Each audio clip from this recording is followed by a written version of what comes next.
Okay. So, Pearl, do you want to go to the other first slide first and we'll go from there? I'd like to welcome everybody to the 2023 version of the IAACD Global Professional Education Committee Listening and Sharing Sessions. And this year's theme is, what do adults with disability tell us about their childhood? I'm delighted to have Pearl and Boon Keng here, who are two adults with disability living meaningful and fulfilling lives. They will share aspects of their journey going through life and the pivotal moments that they have experienced. We will actually go through their childhood years and teenage years, which will take us to 24 years old. We will listen to what it was like for them to overcome their challenges and how they feel if they had a chance, what advice they would have given to their younger selves, a peek into their adulthood, and round off with life purposes and their aspirations. And after they've had told their stories, we will have a chance for questions and answers. So for now, I will hand over to Boon Keng to start his session. A very good afternoon to everyone. My name is Boon Keng. I'm 33 years old today, and I have Duchenne muscular dystrophy, which is one of the most common type of muscular dystrophy. Muscular dystrophy, MD in short, is a group of diseases that causes the muscles to progressively get weaker, and over time I lose my physical ability to do certain things.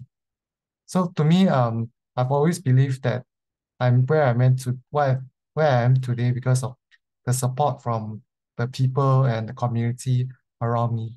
So I'm happy to be able to pay it forward and share valuable knowledge with others, and through today's sharing, and hopefully all of us get to learn from each other as well. Next, Pearl. Thanks. I'll introduce myself as well. I'm Pearl. I'm born with bow legs, scoliosis, as well as restrictive lung disease. So means I require some supplement oxygen support as well as BiPAP support at night. And being here with all of you here today is something impossible for me, because as a person with disability, I always thought that I was not meant to speak. I'm not meant to be seen. But hence, I think this has been through a certain journey, and being here with you all today, I hope that our stories will really encourage everyone, bring new ideas to enable the well-being of people with disabilities and their families, and how we can all play a part for an inclusive world.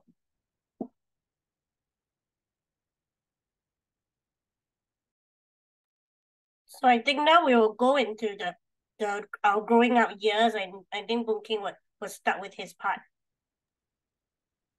All right.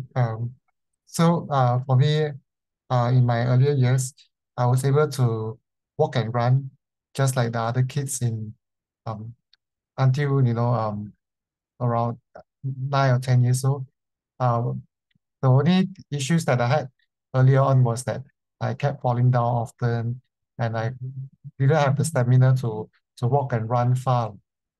And my parents were actually aware of these physical difficulties, but they didn't think as much as it being an issue. I just thought maybe I was weaker, I needed more strength, or I needed more time to get stronger.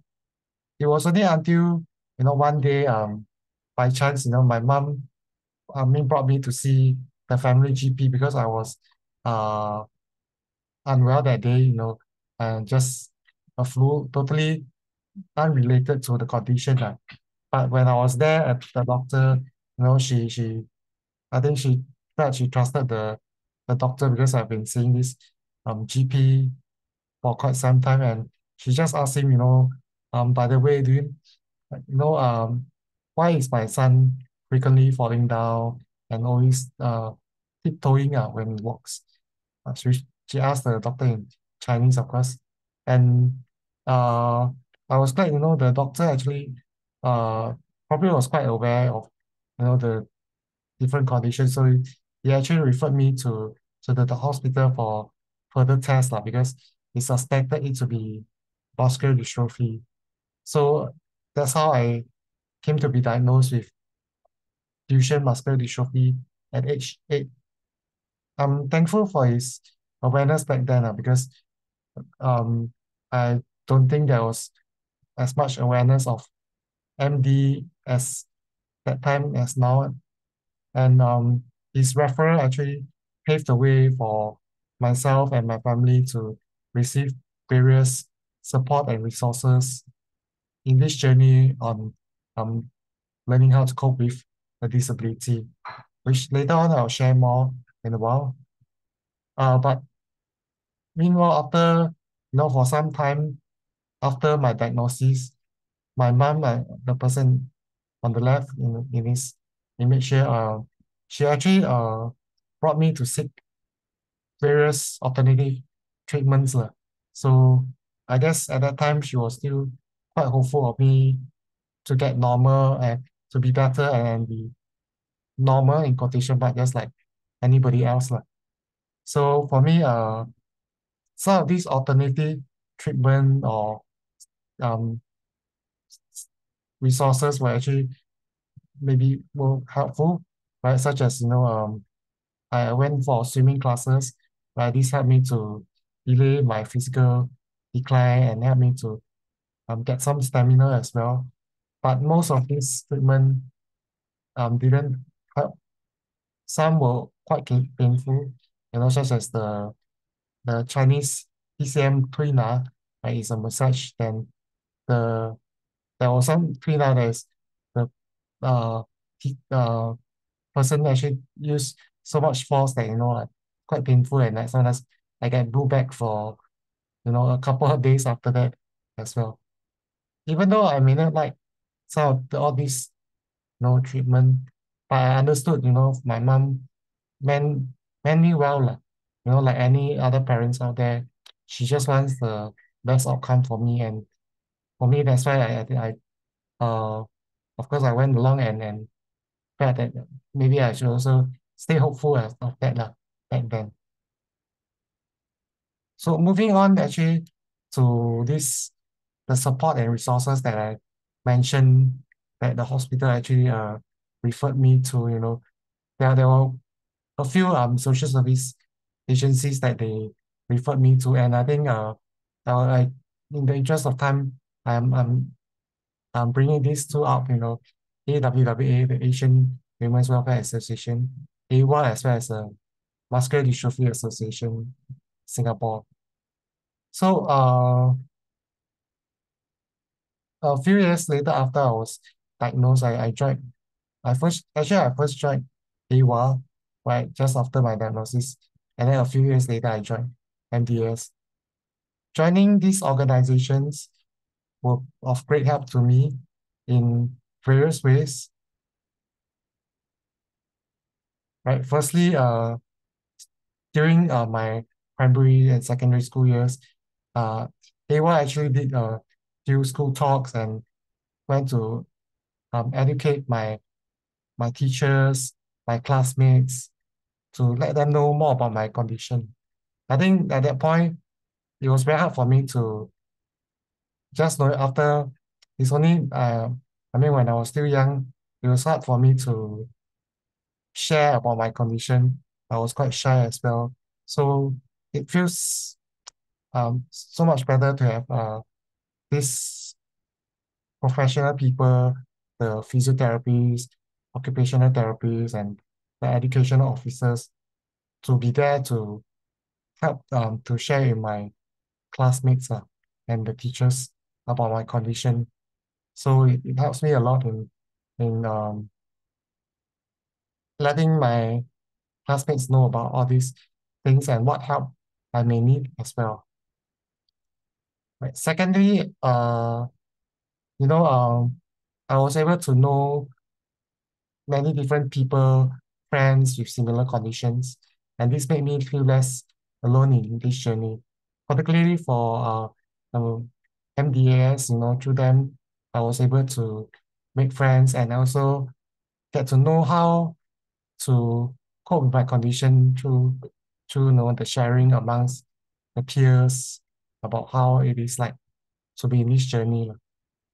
And I think for my mom, who was my primary caregiver back then, she also gets to sort of enjoy time with other caregivers, right? Because most of the time back then, in fact, I think 24/7 of the time she's with me, and her life revolves around me. Like, so whenever I go to activities and outings and all this with MDS, she gets to have some me time, right, by interacting, bonding with the other mummies who also went along with the children as well. So I think that is a great way for me to feel less alone, and for my mom to also have some um, company and rest from caring for me.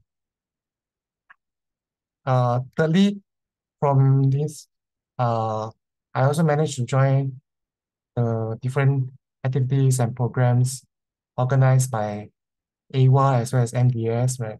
In this photo is a camp um, organized by one of these AWA the volunteers, right? And so through these camps and activities, I get a sense of feel a sense of normalcy, because I wasn't able to join many school camps and outings, right? In school, all of them, it's not that they didn't allow me to join them, but there wasn't any provision for person with disabilities. Like, so it was like, uh, if I want to join them in school, then I got to be prepared to um, take care of everything on my own, and any things that they will not be able to provide for those with disabilities. So in that sense, I felt quite left out with not being able to join all these school camps and outings. And thankfully, at AY and MDS, they provided me with various experiences. And especially, going overnight camp with friends and without parents, to be able to step out of my comfort zone at home. And in addition to these activities, where I got to try out different sports, right, through the Disability Sports Council, right, and from sailing, the top left corner there, right, to boccia, BOCCIA, in the picture in the middle, and to even power soccer.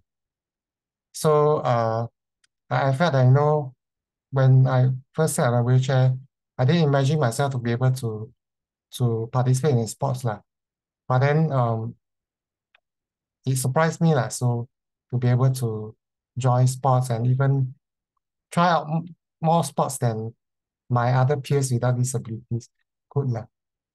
And for, one of the sports, boccia, I even had the honor to represent Singapore for regional competitions. It was something that, again, I could never dream of, to represent Singapore.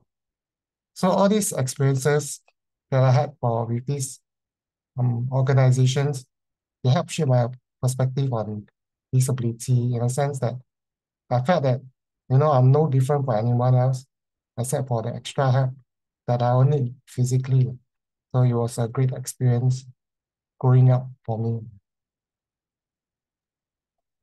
Yeah, great. Thanks for sharing, Boon Kheng. I think it looks like you had a really active childhood and youth years, and the support around you was really strong as well. And then, like, as for me, I think very similar to you too. I grew up pretty much like most children, and I was able to participate and have a social life, and most of my childhood were pretty, and youth were pretty smooth and happy.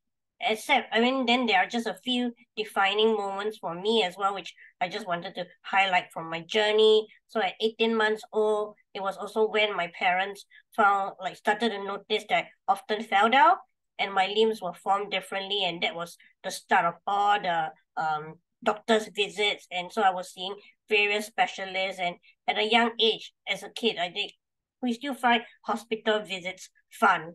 And so it didn't really occur to me so much until when I was 10 or 11 years old that I kind of knew I was different. But it was through some of these incidences at age 10 and 11 that made me realize that, hey, like there is something, I have a disability.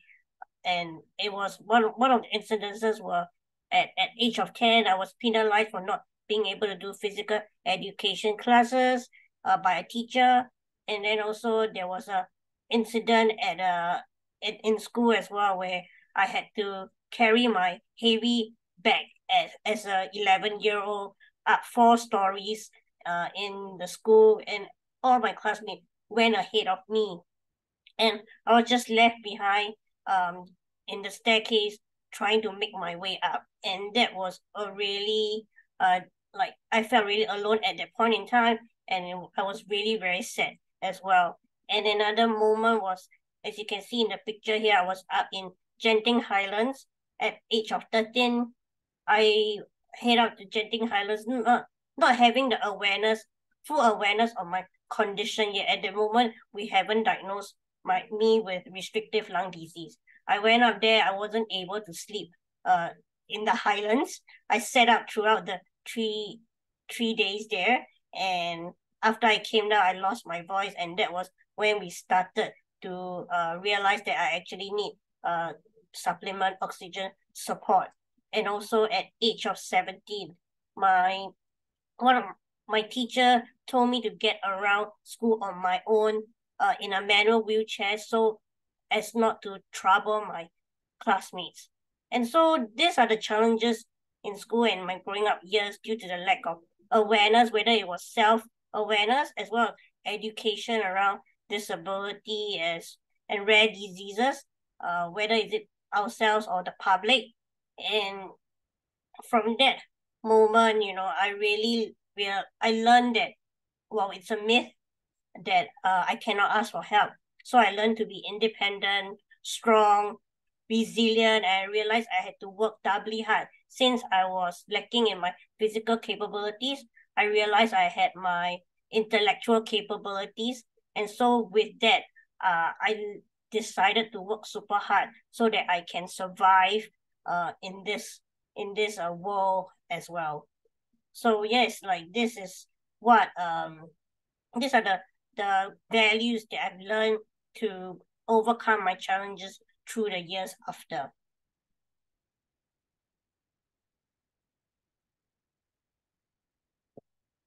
So Pearl and Boon Keng, looking back, what kind of advice would you give your younger selves? Okay, for myself, I think looking back on my younger self, I think I would actually give myself a pat on the back. I felt I did pretty well in terms of my willingness to step out of the comfort zone. Of course, with the help and of volunteers and the staff around me to push me out of my comfort zone. But I think I felt happy to be able to try out as many experiences as I could get.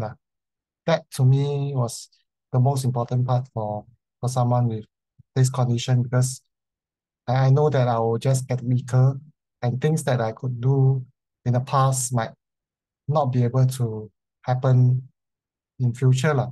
So I always learn to try it before I lose it. And then I think as for me, this Boon Keng when he was younger, and as for me as well, I think instead of looking back on the advice, I think I just wanted to cover 2 points on what would make a difference for my childhood and youth years was, as I mentioned earlier, around the awareness and understanding of rare diseases and disability. If we were able to be more equipped in the knowledge, the understanding of the diseases and disability, whether the public awareness, whether is it self-awareness, whether is it educators as well, or medical professionals, that we will be able to avoid some of the challenges that we face, or be able to be to navigate through the path ahead with more guidance as well, I think. And that's where I want to bring in also the emotional support and well-being, because it's equally important to the physical treatment and support, because this would help us to build the resilience in navigating through the challenges. And also another point is that we are not just of our body, but we are also an entire whole being with our body, heart, mind. So, and hence it's really encouraging to see how there is a lot more awareness, understanding, emotional support in the recent years on this, and emphasis on this. And I believe that everything we've gone through is for the best, and from that we learn from these experiences and being able to pass it on. I think that's why we are here today to share our experiences as well.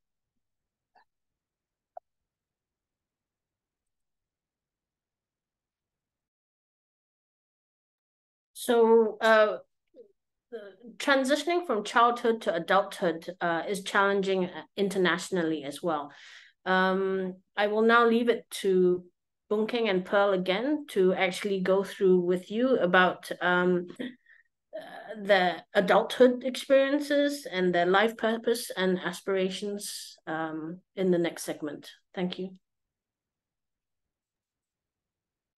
All right, so for me, before I actually talk about my adult life, I just want to share a little bit on the transition period to adulthood, the middle to late teens period.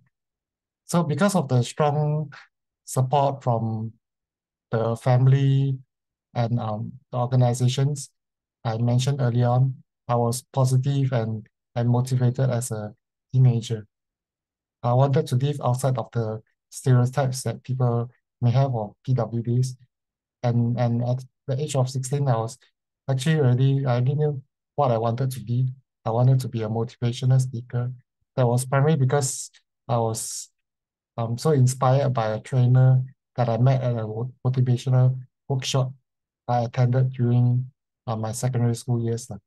So after getting some advice from the educational officers at AWA, right, she actually told me of this new course that was coming out in Polytechnic, which is psychology. So I went on to study psychology to learn the skills that I needed for being a trainer.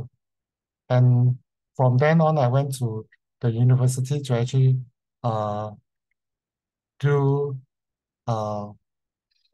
social work, right? Because at that point, I thought it was nice to have some first-hand experience in helping and supporting people to learn more from the life stories of the people that I helped with now. So everything actually went well for my studies, the academic side of things now. Only until my university internships now. Because I had actually later work experiences, so I actually struggled during my internships. I felt very lost back then.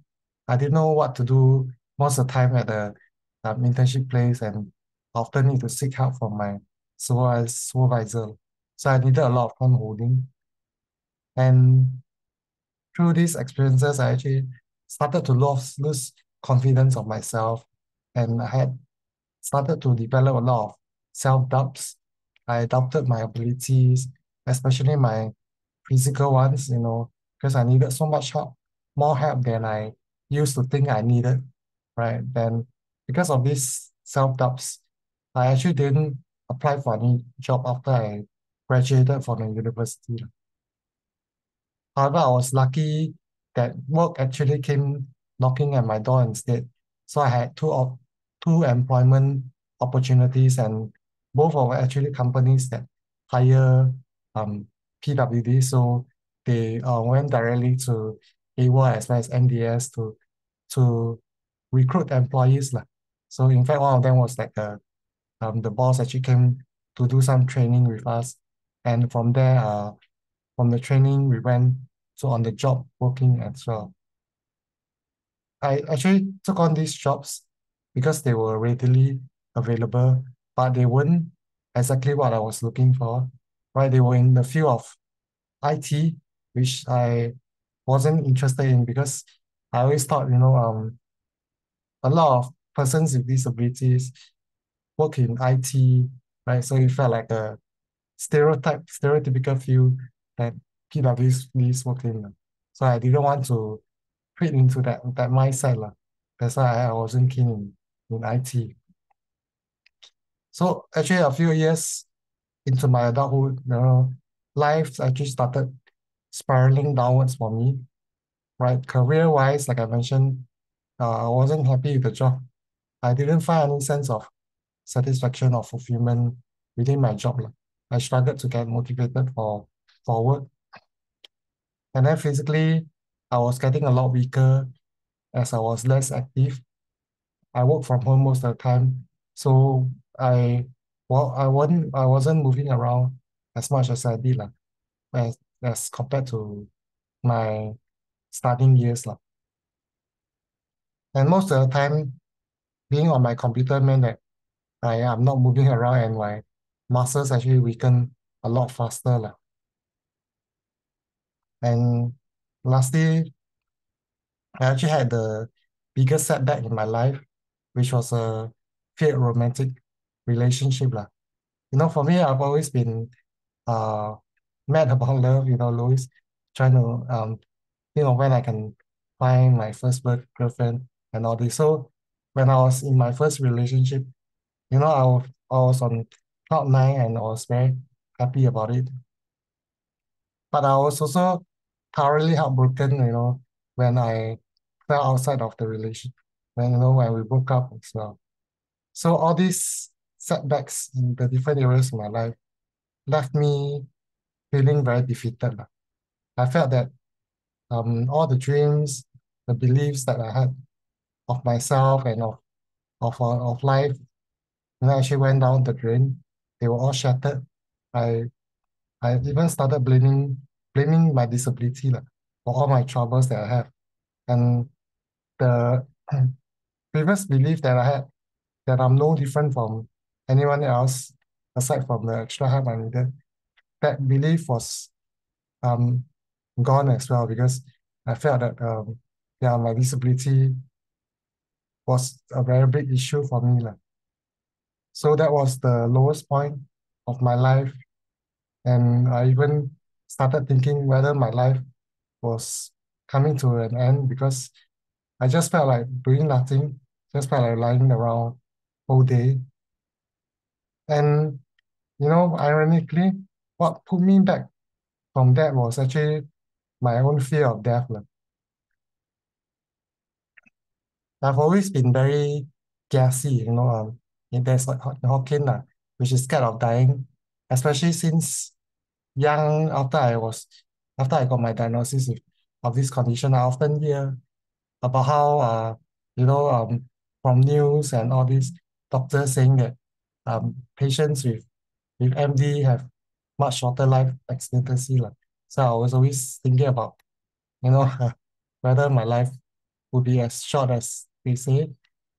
And that's why being scared of dying, uh, it's always on my mind.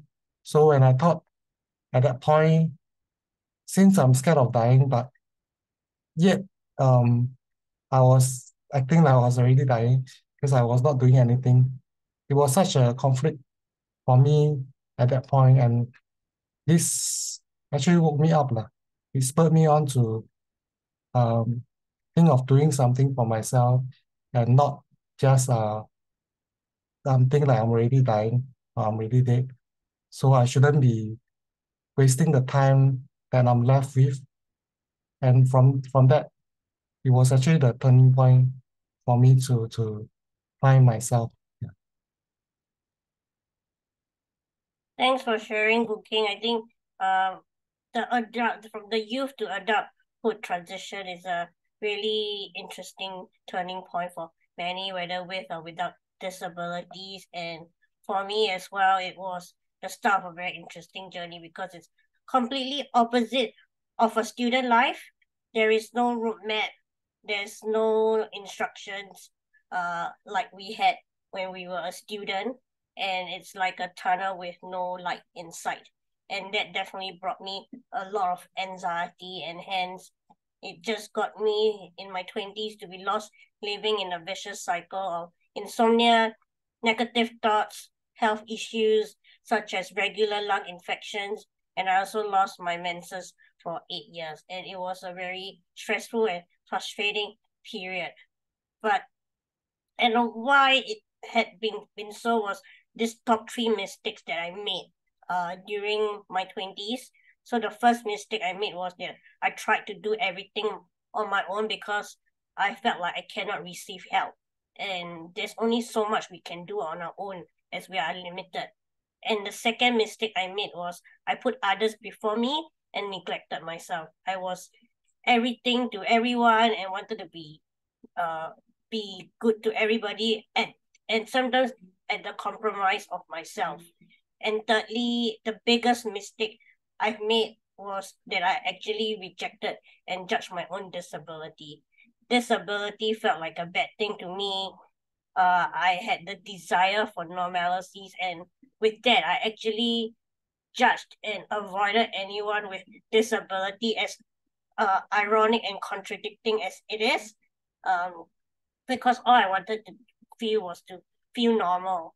And no matter how much external validation I got from others about how good I am, it just didn't satisfy. And this has what held me back from living up my fullest potential. And they all brought me to this turning point where between 2015 to 2017, I experienced a burnout and went through a health crisis of myself. And there I had unknown lung infection, which made me stay in hospital for 10 days, and I had to depend on a BiPAP machine to breathe entirely almost throughout the stay at the hospital. And I realized that and things didn't get better. Laura, who's on the call, our moderator, was there at the journey, and she know how it actually got worse after that. I actually got even more stressed and uptight about my health. I tried to do everything, such as I visited doctors frequently. I tried to eat healthy, eat supplements, try alternative therapy like traditional Chinese medication. I tried to exercise, but none of this worked, and it actually made things worse. And then in 2017, my mom had a health scare. She had a brain aneurysm, and it was like a ticking time bomb in her brain. And at that point, I realized nothing else is more important than my health and well-being and my family. And I really needed to do something in order to be there for them at this critical period. And hence, at this point, I decided to do something, and it was whether I was going to look for support to see whether I can reach out to a psychologist, psychiatrist, and at the end, I decided to actually seek and receive mentorship and invest in my own personal growth. Why I chose this path was because I didn't just want to talk about my problems. I was sick and tired of talking about my problems already. I wanted to grow and unleash my fullest potential, and I wanted to work with someone who has the results that I want and can guide me every step of the way. So you can see here my mentor, Valerie, in this picture.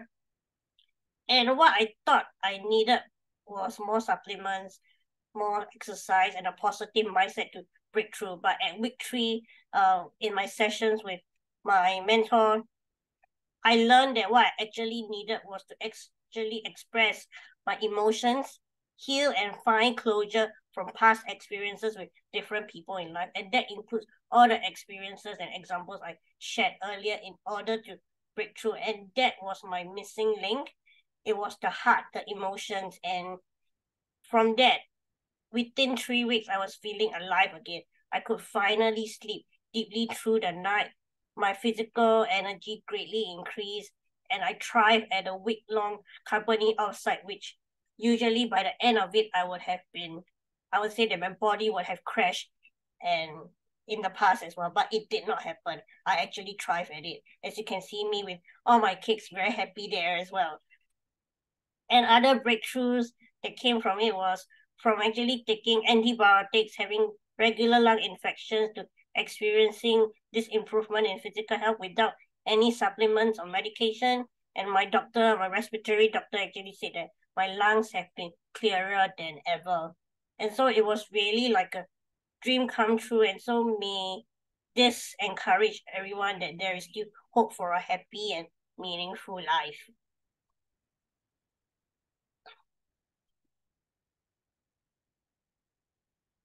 So Boon Keng and Pearl, would you like to just elaborate a little bit more about your aspirations as you continue to grow?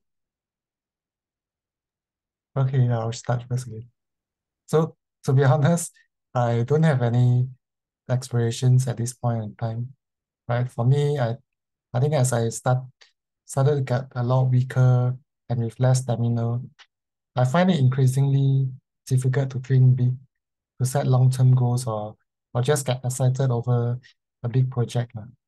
I think there are some days when I find it really very hard to cope with the little things in life, the little problems in life, such as the neck pain, the buttock pain, constipation, or difficulty getting to sleep.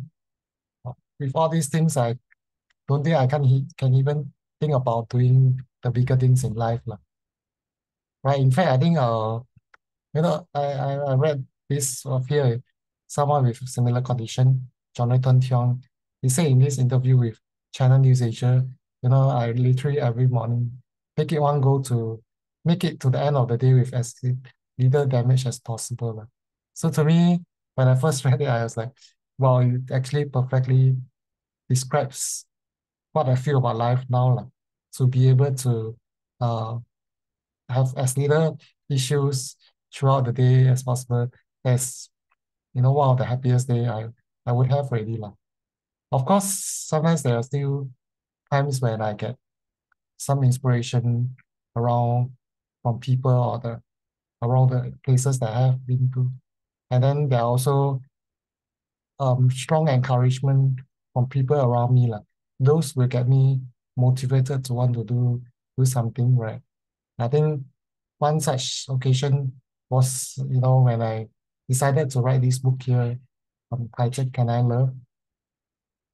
Because for a long time, I think I had the idea of writing a book, lah, because I always felt that not many people understand about the things in my life. There's so much things that I want to share with people about, because I felt misunderstood, lah. However, I didn't um make this idea come true, because I felt that most of what I want to write or tell people about is like rants and complaints about things like. So I think nobody want to buy the book and read about complaints lah. I know there was also like a lack of focus in one area that I want to write about lah. However, this idea was brought out again when I actually met with the nurse and social worker of Star Pals here. Right, this organization, to give you some background, because at that time I had some heart issues back then, a lot of discomfort. So I expressed it to my cardiologist at the hospital, and he actually referred me to Star Pals, like to have a more closer follow up, because they can do home visits for medical stuff as well, lah. So they came to my home regularly, right? Not only to check on my physical health, but also on my mental wellness as well, lah. They make sure that my mind was actively engaged. I was not just feeling unhappy, upset about things. I need to be active as well, lah. So they actually asked me if I had any wishes or things I really wanted to do, lah. And because they were so positive, and they were really encouraging to me, it was really tough for me to just say no, lah, to just end the question there. So I gave it a deeper thought, and brought up the idea of writing this book, lah, on this my journey to find love. So I think this book is actually sort of like a expression of myself. I'm wanting to let people know that I do think about romantic relationships, and I do wonder about that as well. And in fact, like I did mention that during my secondary school. Before I went to secondary school, I was already thinking, oh, since I heard from many friends that they find a relationship there. So in fact, when I was moving on to secondary school, I was excited to find um a boy-girl relationship back then. But of course, I didn't.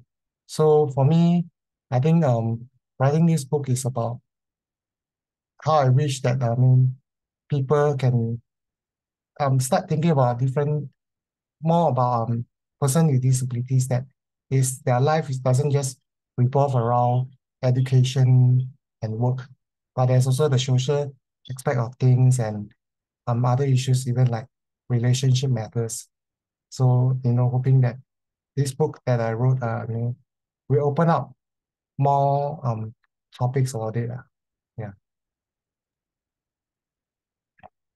Yeah, I agree, Boon King. I think the other aspects of life beyond school and work has been neglected by many, and it's an area that we don't focus on even as ourselves, as persons with disabilities, because we thought that all these things are not meant for us. And similarly, like I also didn't have any aspirations in the past, as I always felt out of place and different.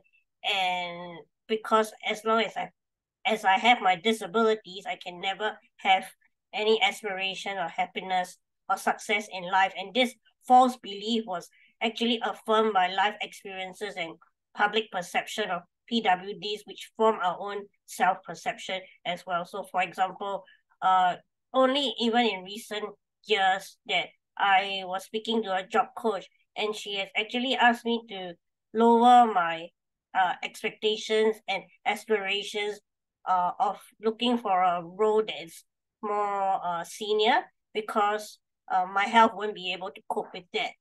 And that really devastated me. And this thing has changed after meeting my mentor, where I learned that we can actually rise above our physical circumstances, which makes up just 5% of ourselves, and the rest is really the heart, the mind, the spirit. And for once with my mentor, I feel that I was seen and heard for who I am beyond my disabilities. And for once, life possibilities were shown to me. She was actually the person, Valerie was the one that told me that, she could see me as a speaker, and she actually supported me and empowered me to create a life that is happy, healthy, and meaningful to me, even with my disabilities. And from there, with her support, I actually achieved more than I ever had in my entire life within 6 months. And talk about acceleration of breakthroughs, my biggest impossible was turned possible. I had my first ever flight in 30 years to Penang, Malaysia, with my mentor here, my niece, and my sister, who is also on the line as well. I was certainly very nervous to take that first ever flight. I always thought that was not possible. But when the flight took off that day, my heart took off as well. It was just such a surreal and yet a feeling that I left me in awe, that I never thought that I could do something like that. And with that, I went in January 2018. At the end of the year, December 2018, I actually sent my parents to the same for the same experiences for their own couple trip. And that was truly a gift as well. And from then on, I actually did 12 flights to 4 countries within 2 years, and thank God all that happened before COVID. And my friends call me a jet setter as well, and I look forward to my next trip, hopefully very soon too. And beyond all this, there are other breakthroughs as well, where I restored my womanhood and health, where I felt genderless because from all the hospital visits where you're examined for your body, sometimes I felt that I had to leave my female or girl identity aside as I was examined by doctors and medical professionals over my body. I can't feel shy. But now I embrace my identity as a woman, which actually restored my period without any medication after losing it for 8 years. And also, I'm truly grateful to be able to live out my purpose as a disability speaker while having a fulfilling career as a business support manager, working with really amazing people, and to be able to encourage others and serve others with my best as well. And lastly, most of all, is embracing my disability, where my disability is, I see it now as my greatest gift and ability as well. And all this are really dream come true for me. So I'll just leave Pearl and Boon Kheng now to provide their concluding messages, and after which the floor will be open to everybody who can interact with the speakers with their questions. All right, so firstly, I think I have two messages. Firstly, to those with my message to those without disability, I do hope you can see us beyond our disability and not just see us as persons who need help, sympathy, or even as persons who are just very inspiring. Right? I think we also want to make friends with you and be your colleague and more. And for my message to those friends with disabilities, right, especially those with a progressive condition like mine, right, there is always a season for everything. Right? I used to get very upset about losing the ability to or opportunity to do something as my condition and my body got weaker. But then I realized that actually almost everything will come to pass for everyone. It's not just for those with disabilities or this condition. Nothing here on this earth is guaranteed to last. You just need to make the most of what you have of now, right? And I think what matters most is that you step out of your comfort zone, try things that you can while your health and condition still allows you to do it. So when the day comes when you no longer can do something, you won't feel any regret because you already have taken the opportunity to try it.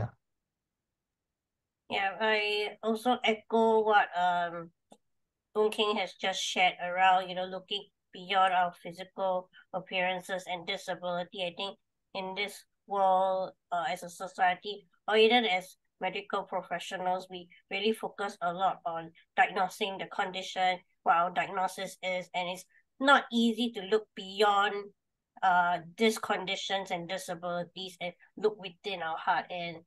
But I think all of us hold this power to actually look further within, whether it's for ourselves or for others, and hence being able to have that power to catalyze and empower others to lead a happy and meaningful life in unique ways. I think we have to define that for our very own.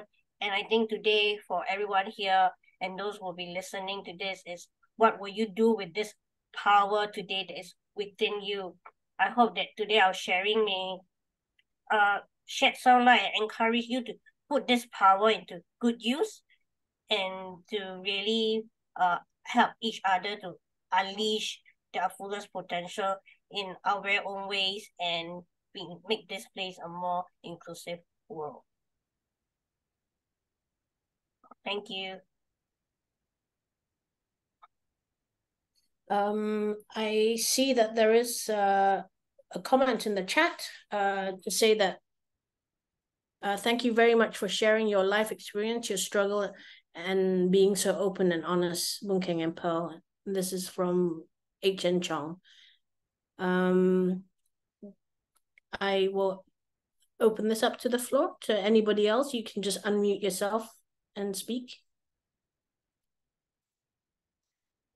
Pearl and Boon Kheng, would you like to put up your last slide as well that just gives you a bit of information about the speakers today and how you can either keep in touch with them or, learn more about Boon Kheng's book?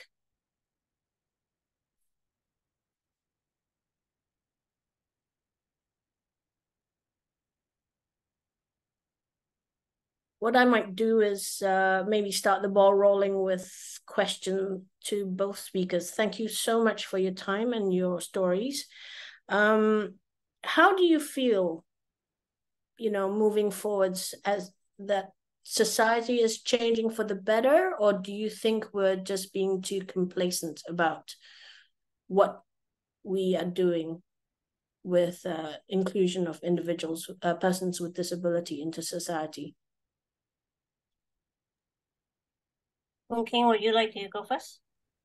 Okay, so I think for me, I think there's a lot of different aspects to it. But I think what I can feel more strongly about is the part about especially on accessibility, the physical accessibility of things, which I think there's a lot of improvement. And I think all these have to owe to the sort of like our previous generations, some of them are here, like Miss Sharina, how they have actually uh, sort of like convey and fight for this accessibility and let the relevant authorities know of how to improve on things. So much so that right now, I mean, we can enjoy like um, public transport being so accessible, and then getting uh, some concession on transport and all this. But then there is, of course, still a lot of room to improve on in that area, because yeah, there is always new things coming out and new development and all this that we can always work on.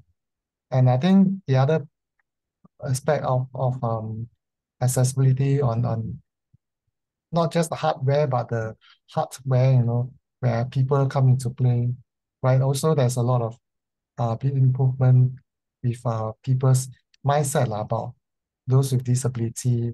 I think in the past, maybe 10 years ago, you can't see so much of PWs going outside, right? But now there's a lot more people who, I mean, PWDs as well as those without disabilities interacting outside. I think that is a good sign that we can sort of see that those with disabilities are also a part of the society. We also want to contribute to the society as well.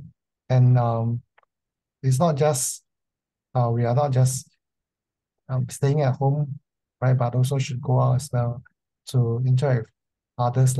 So I think in that way, hopefully, I mean, um, as people see that we are sort of like part of the society, right? They will be more inclusive in that manner, and instead of just seeing us as Paul and I mentioned about how we are more than just going to work, going to study, but there's also that societal, that social life aspect of us, so we can also participate in the social life, be at concerts, be at parties as well, and not just be seen in school and only at work. Yeah.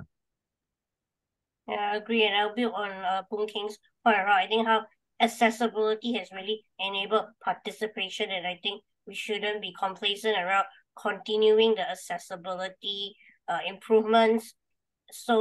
Because I think the participation part is something that we really need to kind of focus on and open our minds to as well, as that's really the next phase of this whole inclusion piece, is how do we then be active participants of the society in various aspects of our lives. I think this is where it's a whole topic to uncover on the human participation of life, right? Yeah. So I think Boon King has pretty much covered it all, and I just want to mention around this whole participation piece as well, which we should focus even more as we move ahead with this journey. Okay. I've got two people waiting in queue. One is Tamlin, who says, "Thank you, Pearl and Boon King, very much for sharing your stories. If you had a chance to go back to speak with your therapist you had when you were younger, what would you have liked for them to actually help you with?" I'll briefly mention, I think I didn't fully work closely with a therapist back when I was younger, because my diagnosis was a bit of, like, it's not a common one. And as I mentioned earlier, I think the emotional support piece was probably something that I would have loved to receive from, I think, the hospital, or whether like someone who is aware of the conditions and could be a bit more aware of the challenges that I could face as well. Boon Kheng? Yeah, so I think for me, actually, I would have put about because in the past, when I was younger, I worked with mostly the therapists from the SSA, the Social Service Agency. So I actually have hope that the therapists will remain the same for many years instead of change after 1 to 2 years. And then sometimes I got very comfortable with working with one such therapy, then but then they move on already lah. So I think it's better it would be nice to work with them longer, and then yeah, as I get more comfortable to share with them more, so that I think again, like I mentioned, it's not just about the physical part where I can start to talk to them more about exploring about the wheelchair. I mean earlier on lah, right? So that is my wish lah, to have been able to work with them for longer periods. Yeah. Thank you, Boon Kheng and Pearl. Gayla, who is actually one of the coordinators for the international sessions, please unmute yourself. Go ahead. For an amazing session, everybody. It was really wonderful. I just had a question about participation. I think it's such a great thing to think about as the start of everything we should be doing. Laura obviously knows it's a passion of mine. And I just wonder if you feel that participation for people should be started earlier, that whole concept of let's get out and do things. We should be encouraging families to do right from the start, and whether you feel like there's society pressure to not do that, or whether it's society's sort of acceptance, or what do you think is stopping that happening, or do you think there's a change of that? Yeah, I'll go with this question first as well. I think I definitely agree that it can start at really early age, because that is when I would say it's the easiest entry point, whereby also the child has not as much awareness of what it could be, and if we could shape their world right from the beginning around like this is the norm for them. It's not something that they have to come and learn after that. And also for the parents to start having, or caregivers to be having the awareness very early on, because that would actually support them in their whole journey ahead and make things a lot easier. And I think what could be something that holds back, it's really, I think there's still that societal barrier as well, and perception of there's a lot of what we can or should not do, and we really need to break those mindset perceptions as well on those. Okay. There's one more question, or two more questions, and we'll just let William speak, Carol, and then we will round off the session. William, do you want to unmute yourself and speak? Yeah, maybe this question is more towards Boon Kheng, because we have a same muscular condition now. Yeah, so I just want to ask that as you are going week year after year, how do you cope, and how do you accept the reality that every year we are going week and then we can't do anything, and then maybe we will just die early. Yeah, so I just want to ask you about this. Thanks for the question. I think for me, yeah, just to be honest, that yeah, I mean, of course, it's unavoidable that you sometimes will still feel this way, that like a pity that last time I can do this, but now I can't do this. How I wish I can still continue doing this. So I think that is we have to acknowledge that feeling will come as and when or something will just trigger it lah. I think the importance there is to first acknowledge that lah, because if I think in the past, when I was very positive and all this, but optimistic and all this, but I think I failed to sort of acknowledge that that part of me that I feel upset about lah. And then it just grew bigger and bigger to leading to a breakdown for me lah. So I think in a sense, yeah, to acknowledge that feeling, and what actually I think is the more important part is over time, how do you let that feeling not linger so long lah? So as you get more experience, it sort of like affect you only for a shorter time, and then you bounce back, and then you learn what are the things that can help you bounce back. Like for myself, is when I go out to interact with people, I feel positive again, and I don't ruminate so long about all these negative feelings. So I think for me it's about finding the things that sort of excites me that make me want to do more about my life, right? Because I know sometimes if I stay home a little bit too much, I'll start to be very negative if I don't interact with people. So whenever there are activities, there are programs, I sort of force myself to go out, and to not spend that time just to think about all these negative things because I mean it doesn't really help to just think about these things, but how do you work towards it? So like, I mean, just to sum up is to first to acknowledge the feeling, and then secondly to find out in what ways can you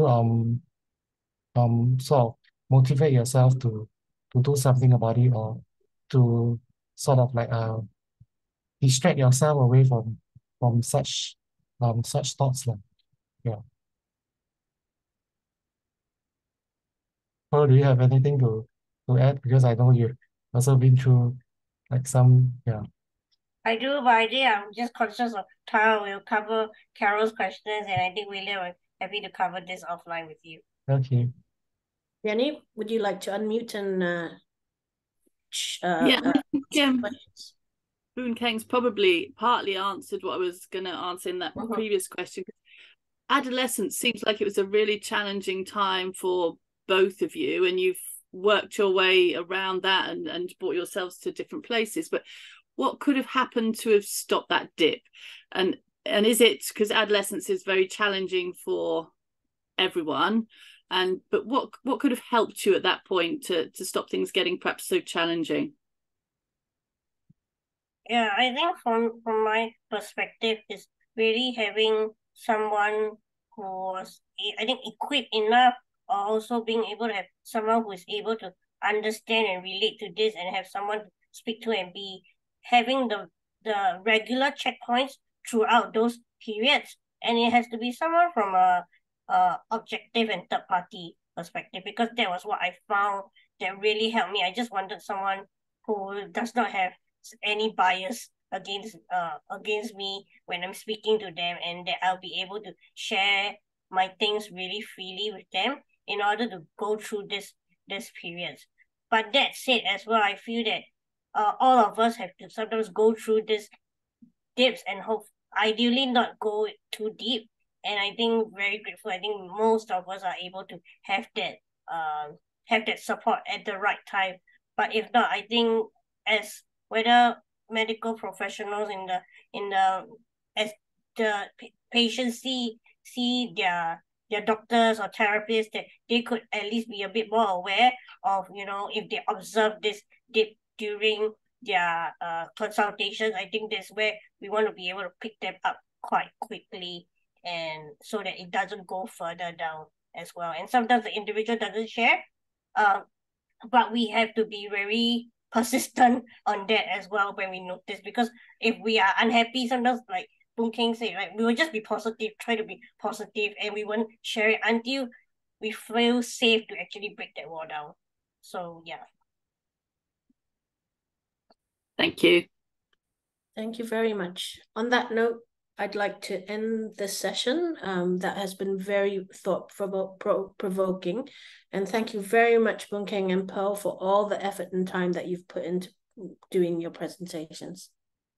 Have a wonderful weekend, everybody, and happy International Disability Day. Sorry, Sharina. Last thing. Sharina gets extra allowance for speaking up at the last minute. And Sharina's on mute.